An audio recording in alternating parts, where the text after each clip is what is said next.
Write this email in my voice, casual, direct, a little dry, like I'm talking to a colleague I actually like. That prompt, or something close to it, is what separates AI writing that sounds like you from AI writing that sounds like a press release from 2019. Most people skip that part. They just type, write me an email, and then spend 10 minutes editing out words like certainly, and I hope this message finds you well. There's a faster way. Actually, a few of them. Before you ask ChatGPT to write anything, paste in something you've already written.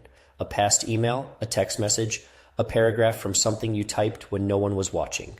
The stuff that actually sounds like you. Then say, this is my writing style. Keep this voice for everything I ask you next. That's it. You've just given ChatGPT a mirror. It'll study how you structure sentences, how casual or formal you are, whether you use contractions, whether you go long or short. And then, this part genuinely surprised me the first time, it actually holds on to it for the rest of that conversation. The mistake people make is skipping this step and wondering why the output sounds stiff. It sounds stiff because ChatGPT doesn't know you yet. It defaults to generic. Give it something real to work from, and the whole thing shifts. Okay, so, you know those phrases that make you cringe? In today's fast-paced world, it's important to note, I wanted to reach out. Tell ChatGPT exactly what you never want to see. Type something like, never use corporate filler phrases, no passive voice, no over-explaining, keep it punchy. You can even give it a list of words you personally hate. Never say utilize, never say leverage, never start a sentence with certainly. It listens, not perfectly every time, but way more than you'd expect. And if this is the kind of thing you want more of, Stack Future drops one of these every day. The reason this works is that ChatGPT is a people pleaser by design. It wants to match what you're asking for. Most people just never tell it what not to do. Once you do, you've cut out half the editing. Here's a trick that changed how I use this thing entirely. Instead of asking ChatGPT to write something from scratch, ask it to rewrite your rough draft. Type out your messy, half-formed version first. It doesn't have to be good, just get the ideas down in your own words even if they're clunky. Then paste it in and say, clean this up but keep my voice. Don't make it formal, don't change the meaning.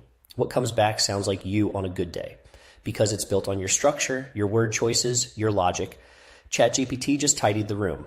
This is one of those AI writing tips that sounds small until you actually try it.